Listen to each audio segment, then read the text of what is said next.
위대한 사랑이라는 제목으로 하나님 말씀 선포합니다. 우리가 지난 송구용신 예배 때 사랑의 절대성 그리고 사랑의 특성에 대해서 살펴봤죠. 아무리 놀라운 방언과 그 탁월한 지식과 능력과 믿음이 있어도, 그리고 내 몸을 불사르게 내어주는 헌신과 희생이 있어도 사랑이 없으면 아무것도 아니고 아무 유익이 없다고 살펴봤습니다. 그리고 사랑의 소극적인 정의와 적극적인 정의에 대해 살펴봤죠. 그래서 새해 목표가 사랑 대신에 자기의 이름을 넣어서 실천하기로 잡아봤습니다.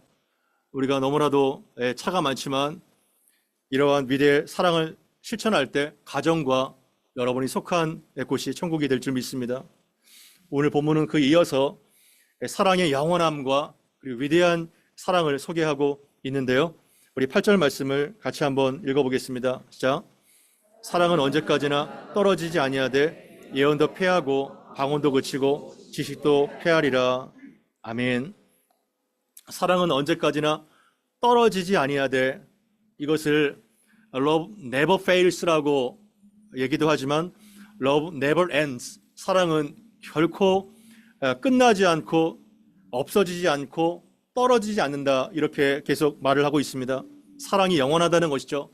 결코 실패함이 없는 사랑이라고 말하고 있고 결국은 사랑이 이긴다고 말씀하고 있습니다. 예언도 패하고 방언도 그치고 지식도 패하리라. 절대적인 것 같았던 예언과 방언과 지식, 세상의 권력과 아름다움과 부귀 영화도 결국은 모두가 다 사라지게 되고 그칠 것이라고 말합니다. 그러나 하늘의 완전한 것이 올 때에는 그 모든 전부가 사라지게 된다는 것이죠. 그러나 그때조차 끝까지 남고 변하지 않고 영원한 것이 무엇인가요? 사랑이다, 이렇게 성경은 말씀하고 있습니다. 왜 마지막까지 영원히 끝까지 남는 것이 사랑일까요? 왜 그럴까요? 사랑도 변질되지 않나요? 사랑도 퇴색되지 않나요? 그것은 인간의 사랑이죠. 여기에서 말하는 사랑은 아가페의 하나님의 사랑이십니다. 하나님이 영원하기 때문에 그 사랑도 영원한 것이죠.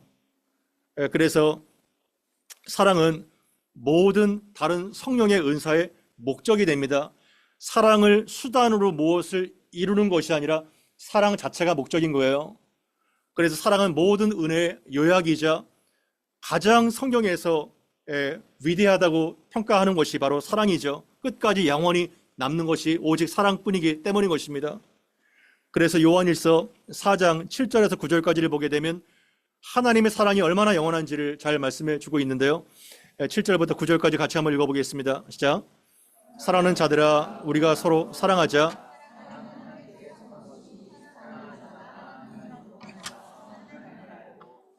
아니하는 자는 하나님을 알지 못하나니 이는 하나님은 사랑이심이라. 하나님의 사랑이 우리에게 이렇게 나타난 바 되었으니 하나님이 자기의 독생자를 세상에 보내심은 그로 말미암아 우리를 살리려 하심이라. 아멘. 요한 사도는 사랑하는 자들아, 우리가 서로 사랑하자, 서로를 격려하고 사랑하도록 합니다. 왜냐하면 사랑은 하나님께 속한 것이니 어떠한 뜻인가요? 사랑은 하나님께로부터 나타난다는 거예요. 하나님께로부터 발생한다는 겁니다. 우리는 사랑이 없죠. 사랑할 능력이 없죠.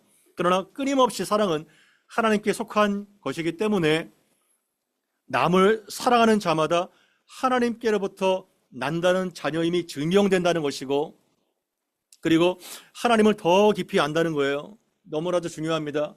남을 사랑하는 자가 누구라는 거예요? 아까 대표기도도 말씀하셨던 것처럼 그리스도의 제자로 증명이 되고 남을 사랑하는 자가 하나님의 자녀임이 증명된다는 것입니다. 그리고 그 사랑하는 과정을 통해서 뭐가 된다는 거예요? 하나님을 더 깊이, 더 온전히 알게 된다는 겁니다. 이게 얼마나 놀라워요. 그러나 8절 말씀에 그러나 앞에가 생략되어 있는데요. 그러나 남을 사랑하지 않는 자는 하나님을 도무지 알 수 없다는 겁니다. 하나님을 도무지 알 수 없다는 것, 지식으로는 알겠죠. 그러나 하나님의 속성과 그분의 위대하심을 알 수가 없다는 거예요. 왠가요? 이는 하나님이 사랑이시기 때문입니다, 이렇게 말합니다. 그러니까 하나님을 아는 것은 하나님을 사랑하고 주변 사람을 사랑하지 않은 사람은 도무지 깨달을 수가 없는 것이죠. 그래서 9절에 하나님의 사랑이 우리에게 이렇게 나타난 바 되었으니 하나님이 자기의 독생자를 세상에 보내신 것은 뭐 하시려고 보내셨다는 건가요? 그로 말미암아 누구죠? 예수 그리스도로 말미암아 뭐 하시려고? 우리를 살리시려고. 아멘. 우리를 살리시려고 독생자 예수 그리스도를 보내셨다는 거예요. 우리와 같은 죄인들, 심지어 원수인 우리를 살리려고 독생자 예수 그리스도를 보내셨다는 겁니다. 아멘. 이 얼마만한 사랑, 측량할 수 없는 사랑이 바로 여기에 남아있는 거예요. 그러나 살려서 뭐 하시려고 우리를 살리셨나요? 뭐 하시려고? 우리가 서로 사랑하게 하라고, 서로 사랑하라고, 사랑하며 살라고 우리를 살려주셨다는 겁니다. 잘 먹고 잘 살기 위해서가 아니라 서로 사랑하라고. 그래서 하나님이 그리스도 안에서 나를 사랑하신 것처럼 나도 그 사람을 사랑할 때 나도 살고 온 세상이 살게 되는 것이죠. 이것을 잊지 마시기 바랍니다. 내가 사랑한다는 것은 사랑이신 하나님 앞에 거한다는 거예요. 그 안에 거한다는 겁니다. 그래서 하나님이 영원하시기 때문에 내 사랑에 실패가 없는 거예요. 예를 들어 봅시다. 내가 만약에 이 말씀에 순종하여 정말 버겁고 껄끄러운 사람을 사랑하려고 부단히 애를 쓴다고 해봐요.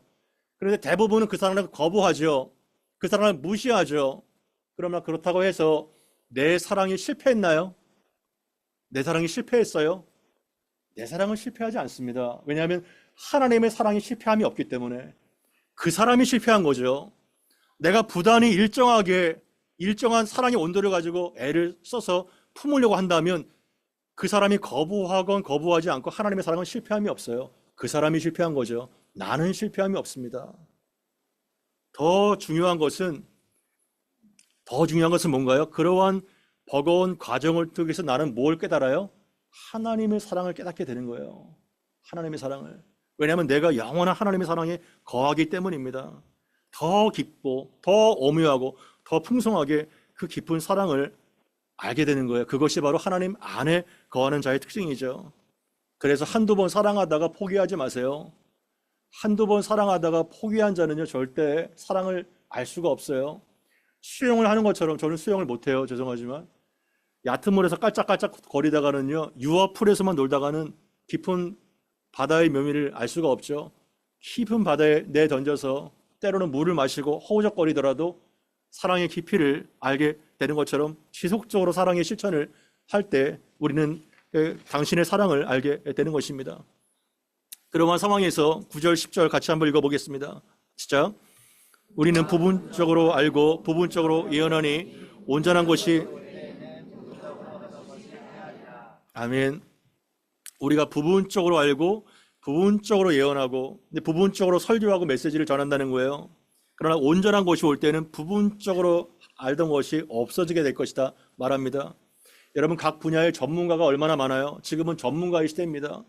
경제 전문가, 정치 전문가, 예술, 과학, 교육 너무나도 많은 탁월한 전문가가 얼마나 많습니까? 그러나 우리가 아무리 그 분야의 전문가라 할지라도 그 부분만 아는 거예요. 그 부분만 파편적으로 알게 되는 겁니다. 어떠한 생물학 박사가 모기 뒷다리만 연구해서 박사학위를 땄어요. 그 사람은 그냥 평생 모기 뒷다리만 연구해서 박사학위를 따더라도 지엽적으로 너무나도 세분화된 것이잖아요. 하지만 그 사람이 다른 거는 모르지 않습니까? 마찬가지인 거예요. 아무리 탁월한 지식과 은사와 능력을 지닌 자라도 이 땅의 모든 자는 시간과 공간의 제약을 받는 부분적으로 아는 인생임을 기억하기를 바랍니다. 이것이 너무나도 중요한 거예요. 인생이라는 겁니다. 내가 다 안다고 착각하기 때문에 다툼과 교만이 일어나게 되는 거죠. 그래서 배울수록 지식이 더할수록 사람은 겸손해지게 되는 거예요. 제대로 배운 사람은. 여러분들은 옆에 있는 사람을 잘 아세요? 심지어 부모는 자식을 잘 아나요? 자식은 부모를 잘 아나요? 부부가 같이 앉아 있다면 부부끼리 서로 잘 알아요? 얼마큼 알아요? 안다면? 사실은 잘 몰라요. 내가 배 아파서 나온 자식이라고 해도요, 너무나도 모릅니다. 너무 몰라요. 여러분들은 저를 잘 아세요? 저의 지엽적인 것만 알지 못할 거예요. 심지어 여러분 자신은 여러분 자신을 잘 아세요? 여러분 자신은 여러분 자신도 자신을 잘 몰라요. 여러분은 지금 육체에 어떠한 암덩이가 퍼져가고 있는지, 여러분 마음이 어떻게 흔들리는지 내 마음 나도 몰라요. 그것이 바로 인생이에요. 너무나도 부분적으로만 아는 인간인 것입니다. 그래서 성숙한 사람과 미숙한 사람의 차이가 어떻게 구분될까요? 성숙한 사람과 미숙한 사람의 차이, 여러 가지가 있겠지만 이 본문을 봤을 때 이렇게 말할 수 있어요. 미숙한 사람은 부분만 봐요. 파편적인 그 단면만 봅니다. 그래서 쉽게 예단하고 정죄하고 사람을 평가해요. 왜냐하면 부분만 보기 때문에. 그러나 성숙한 사람은 어떤가요? 전체를 봅니다. 전체적인 인생을 봐요. 그래서 그 사람이 이해할 수가 있는 거예요. 마치 우리가 지난번에 살펴봤던 사랑의 모습처럼. 그래서 사랑을 실행하는 자죠. 미숙한 사람이 어린아이라면 장성한 사람은 전체를 보는 이러한 성숙한 사람이죠. 그래서 인격적이고 영적인 미숙함을 성숙함으로 이끄는 것이 바로 사랑인 거예요. 사랑이 그렇게 이끕니다. 그래서 끊임없이 성경에서 말씀하듯이 서로 깊이 온전히 친밀히 그리고 지속적으로 사랑하시기를 바랍니다. 그것이 가장 중요한 신앙의 본질입니다. 따라해 봅시다. 사람의 키는 사랑의 키입니다. 이거를 잊지 마십시오. 사람의 키가 신장이 크고 사회적인 지위가 엄청나다고 해서 그것이 큰 사람이 아니에요. 사람의 키는 정확하게 그 사랑의 키만큼 큽니다. 영적인 거인은 사랑이 어마어마하게 큰 사람이 영적인 거인인 거예요. 모든 것이 사랑의 기준입니다. 그렇다면 가장 큰 교회는 어떠한 교회인가요? 가장 큰 교회, 막 몇천 명, 몇만 명이 모이고 예산이 넘쳐나고 막 유명한 사람이 모이고 그러한 교회가 큰 교회가 아니에요. 사랑이 큰 교회가 메가처치입니다. 사랑이 큰 교회가. 뭐 수천 명 모여도 사랑이 없고 막 물고 뜯고 막 갈등이 있고 굉장히 참 죽은 교회예요. 안타까운 교회예요. 그러나 소수의 모임이 있더라도 서로 사랑하고 서로 받아주고 서로를 깊이 있게 사랑할 때 그 교회는 가장 영광스러운, 하나님께서 가장 기뻐하시는 빌라델비아 교회 같은 그러한 교회가 되는 것입니다. 모든 기준이 사랑이라는 것을 잊지 마십시오. 어떠한 가정이 가장 복된 가정인가요? 어떠한 인생이 가장 성공한 인생인가요? 그 모든 기준이 다 사랑이라는 거예요. 그래서 로마서 8장 38절에서 39절까지를 같이 한번 읽어보겠습니다. 시작. 내가 확신하노니 사망이나 생명이나 천사들이나 권세자들이나 현재일이나 장래일이나 능력이나 높음이나 깊음이나 다른 어떠한 피조물이라도 우리를 우리 주 그리스도 안에 있는 하나님의 사랑에서 끊을 수 없으리라. 아멘. 끊을 수 없으리라. 바울은 로마서 8장에 엄청난 하나님의 사랑을 쏟아내면서 가장 마지막에 피날레를 올리지 않습니까? 내가 확신한다. 내가 확신하노니, 이 전에 보게 되면 누가 우리를 그리스도의 사랑에서 끊으리요 선포하죠.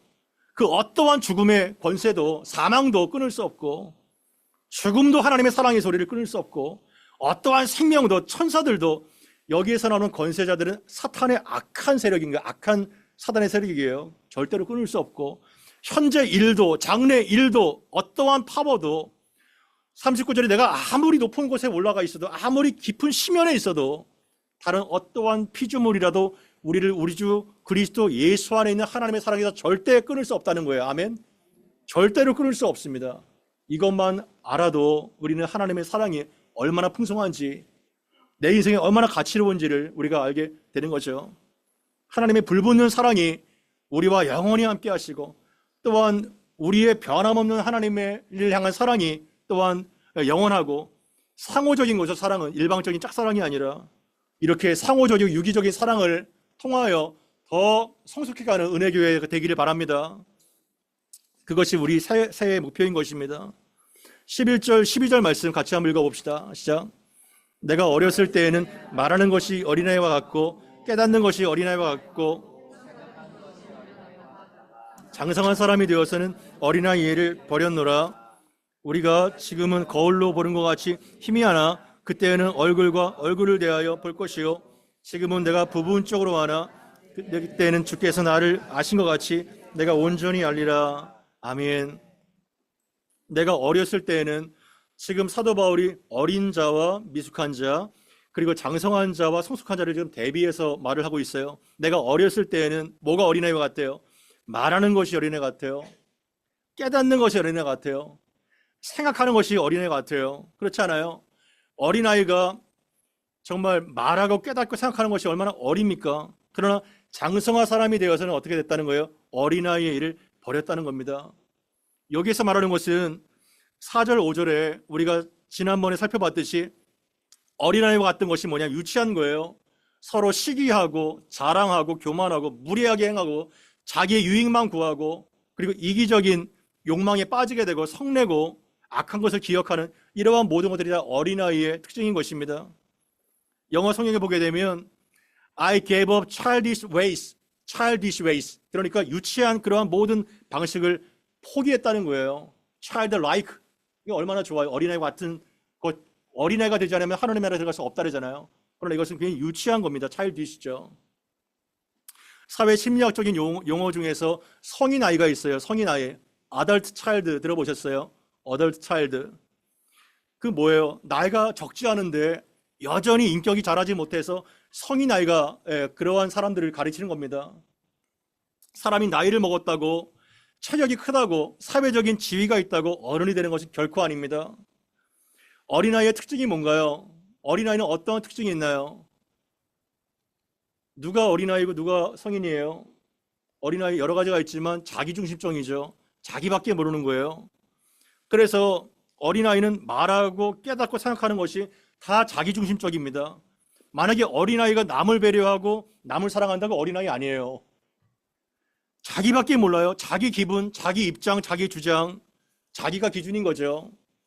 그래서 시기하고 자랑하고 교만하고 무례하게 행하는 것이 아닙니까? 자기 유익만 구하는 것이 아닙니까?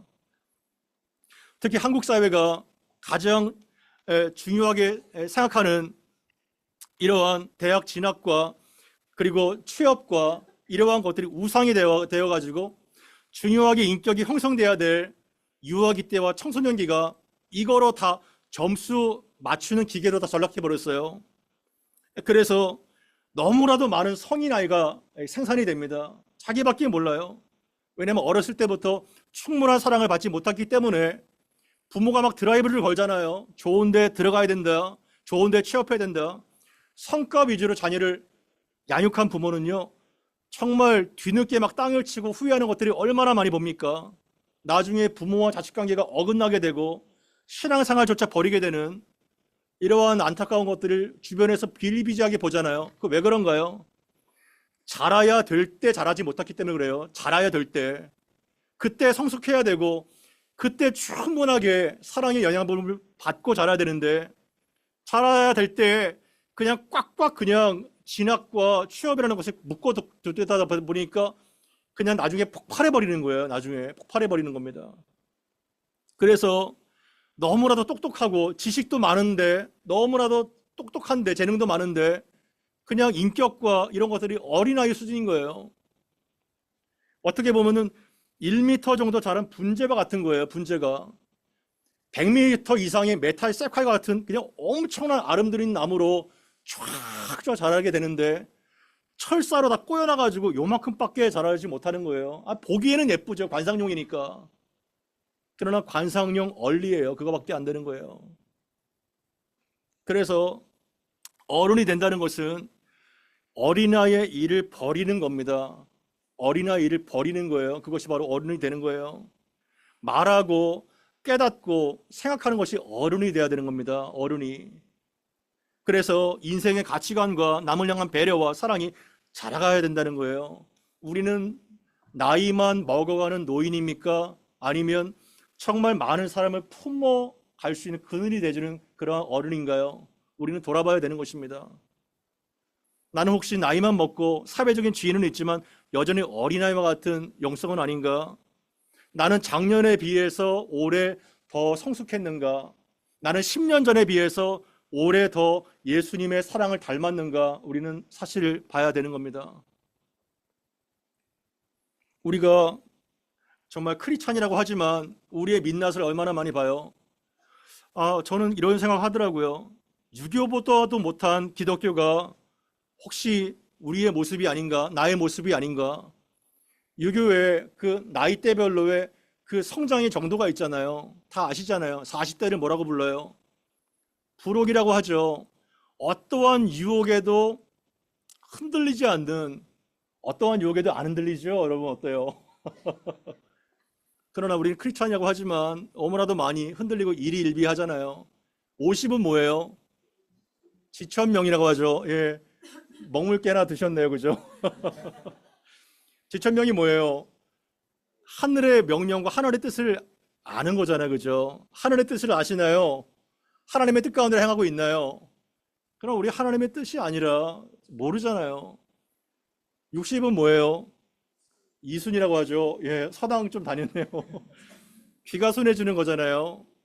그러나 우리는 조금만 비난의 목소리만 들어도 막 그냥 마음에 그냥 발칵하잖아요. 그죠? 뒤집어지잖아요. 귀가 순해졌나요? 참 그런 것들을 돌아보게 되는 거죠. 그 조문도 석사 과위라고 하잖아요. 많이 들어봤을 거예요. 공자의 논어. 차원따오 시스커이, 그죠? 시스커이. 아침에 도를 들으면 저녁에 내가 죽어도 좋다. 공자는 이토록 진리에 대한 갈망이 있었어요. 그리고 이토록 진리를 사모했는데 결국은 그 따오, 도를 알았나요, 몰랐나요? 도를 알지 못했어요. 제자가 물어요. 스승님, 우리가 사후에 어떻게 되겠습니까? 어떻게 대답해요, 공자가?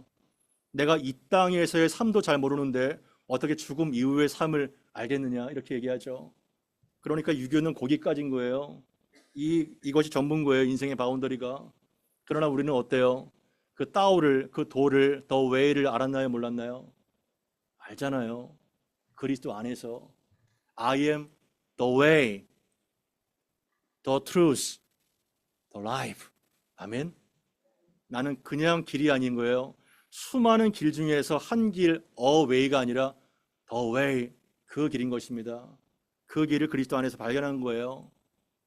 The truth, 다른 여러 가지 진리 중에서 하나가 아니라 the truth, 그 진리를 발견한 사람이에요. The life, 그 생명, 그 생명의 빛 가운데 우리를 인도하신, 그래서 우리 영원한 생명을 받은 사람입니다.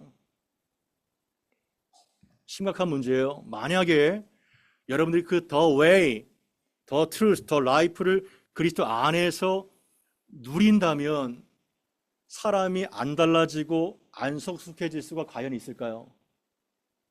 가능할까요? 그건 불가능한 겁니다. 만약에 여러분들이 식당에서 김치찌개 하나를 먹었다고 해봐요. 김치 냄새가 옷에 배요. 그죠? 그런데 in Christ, 그리스도 안에서 우리가 살게 된다면 예수 냄새가 안 뵐 수가 있을까요? 예수 냄새가. 그 예수 냄새가 안 뵐 수가 없는 거예요. 김치찌개 하나를 먹어도 사람의 옷에 냄새가 배게 되는데 우리가 in Christ, 그 안에서 사랑을 받고 산다면 예수 냄새가 안 배길 수가 없어요. 그렇다면 예수 냄새가 안 난다면 죄송하지만 뭘까요? in Christ, 그리스도 안에 없는 자라는 겁니다.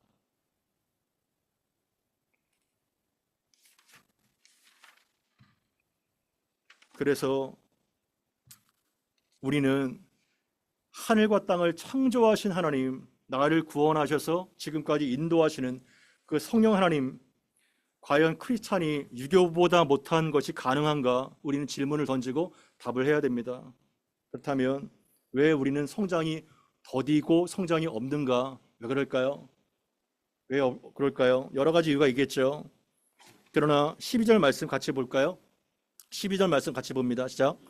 우리가 지금은 거울을 보는 것 같이 힘이 하나 그때에는 얼굴과 얼굴을 대하여 볼 것이고 지금은 내가 부분적으로 아나 그때에는 주께서 나를 아신 것 같이 내가 온전히 알리라. 아멘. 지금은 거울을 보는 것 같이 희미하다는 거예요. 이상하지 않나요? 지금 거울 굉장히 클리어합니다. 근데 2000년 전에는요, 가장 클리어한 거울이 청동 거울이었었어요. 고린도는 청동 생산으로, 구리 생산으로 아주 유명한 곳이에요. 그래서 세계적인 거울은 다 고린도에서 생산합니다. 그런데 구리를 보세요. 얼마나 희미해요. 지금은 유리에 순을 입혀가지고 깨끗하게 되잖아요. 그런데 그 당시에는 거울을 보는 것 같이 너무나도 희미하다는 거예요. 하지만 그때는, 구원이 완성될 그때는 하나님과 내가 페이스 투 페이스, 얼굴과 얼굴을 대하여 본다는 겁니다. 얼마나 소름이 돋는 감격인 거예요. 얼굴과 얼굴을 본다는 거예요. 영이신 하나님을 영으로 보는 겁니다. 내가 지금은 부분적으로 알 수밖에 없고, 부분적으로 예언하고, 부분적으로 지식을 가질 수밖에 없지만, 그때는 주께서 나를 아신 것 같이 내가 온전히 알리라. 아멘. 주님께서 나를 아신다는 거예요. 나의 눈물과 나의 버거운 사랑의 애씀과 나의 전 존재를 다 아신 것 같이 그분께서 나를 아시고, 정호야, well done, 정말 잘했어, 칭찬하시고 격려를 하신다는 겁니다. 여기에서 뭐가 나와요?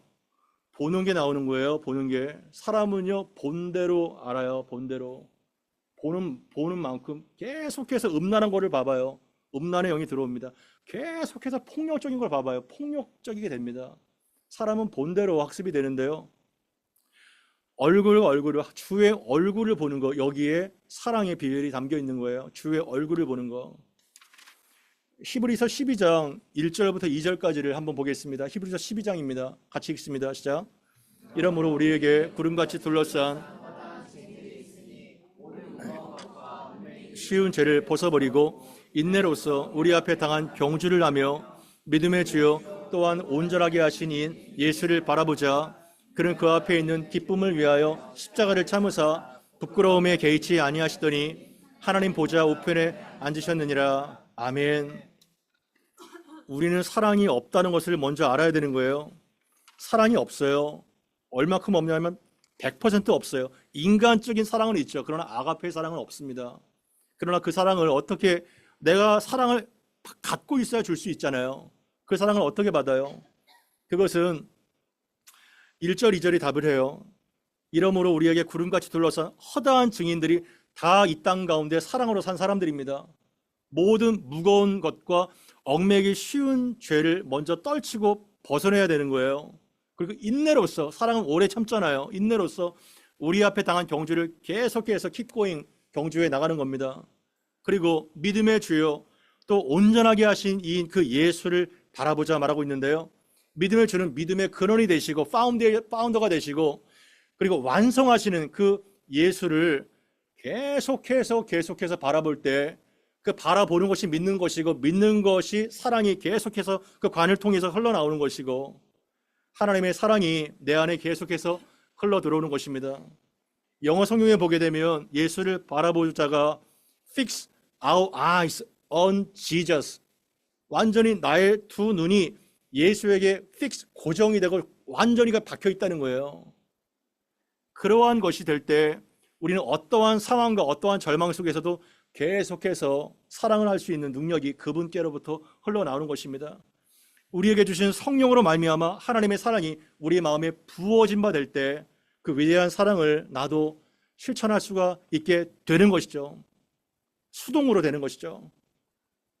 그래서 저는 여러분들이 위대한 사랑을 점점, 지금은 정말 부분적으로밖에 알 수 없지만 점점 알아가서 그 사랑의 깊이와 넓이와 넓이가 풍만해져서 하나님의 장성한 분량, 그리스도의 장성한 분량까지 성장해 가는 저와 여러분 되기를 바랍니다. 그래야 우리가 이 땅 가운데 하나님을 아는 것처럼 살게 되는 것이고, 그 페이스 투 페이스로 영과 영으로 그날의 기쁨의 재회가 있게 되는 것입니다. 마지막 13절 같이 한번 읽어보겠습니다. 시작. 그런즉 믿음, 소망, 사랑, 이 세 가지는 항상 있을 것인데. 아멘. 이런 말 많이 들어봤잖아요. 신망예, 그죠? 신망예가 여기 있는 거예요. 믿음과 소망과 사랑, 인생을 떠받치고 있는 삶의 근본이 바로 믿음과 소망과 사랑이죠. 그래서 믿음은 우리가 믿음으로 구원받았고, 그리고 지금도 예수 그리스도를 의지하는 믿음으로 우리가 살게 됩니다. 소망은 얼마나 중요해요. 구원의 완성을 갈망하기 때문에 인생의 어떠한 고난과 절망에서도 이겨낼 수 있는 힘이 되죠. 소망이 없으면 의욕이 없잖아요. 절망뿐이잖아요. 사랑은 우리 안에 사랑이 부어지기 때문에 가정과 교회가 국가가 유지가 되고 서로 섬기며 사랑할 수 있는 그러한 힘이 바로 사랑이죠. 믿음, 소망, 사랑 이 세 가지는 항상 있게 되는 것입니다. 그러나 모든 것이 완전해지는 그 구원의 완성의 날, 믿음과 소망은 필요가 있을까요? 없을까요? 그때는 믿음과 소망이 필요가 없죠. 왜냐하면 믿음의 대상이신, 그렇게 바라던 하나님이 바로 내 앞에 눈과 눈을 페이스 투 페이스로 보게 되기 때문에 그때는 믿음도 필요 없고 소망조차도 필요가 없는 것입니다. 그러나 사랑은 그 하나님의 나라에서도 그 간절하고 완전한 사랑으로 하나님과 교제를 하기 때문에 가장 끝까지 하나님의 나라에서도 낳는 것이 위대한 사랑인 것입니다. 아멘. 그래서 The greatest of these is love라고 말하고 있습니다. 가장 최고로 위대한 것이 바로 사랑이다, 이렇게 성경은 말하고 있는 것입니다. 그래서 여러분 모두가 한 사람 한 사람이 great lover가 되기를 바랍니다. 위대한 사랑의 사람이 되십시오. 그레이트 마징가가 되지 않기를 바랍니다. 무쇠팔 무쇠다리가 돼가 그레이트 마징가 아시죠? 저희 때는 알 거예요. 아무리 막 강력한 말씀이 선포가 돼도 피 한 방울 안 들어가는 그런 무쇠팔 무쇠다리가 되면 안 돼요. 그레이트 러버가 돼야 됩니다. 그래서 하나님의 사랑을 안 우리가 만분의 1이라도 실천하며 살아갈 때에 여러분의 가정이 천국이 되고 이 교회와 국가가 하나님 나라가 임하게 되는 건데요. 하나님 나라가 먼 데 있잖아요. 여러분이 사랑하는 그 나라가, 그 공동체가 바로 천국이 임하게 되는 겁니다. 그렇게 살아서 위대한 사랑을 누리며 또 은혜를 교회를 통해서 이 어둠의 땅이 환한 빛 가운데로 나아가는 복된 사랑이 되기를 간절히 바랍니다. 들은 말씀 기억하며 함께 간절하게 기도하겠습니다.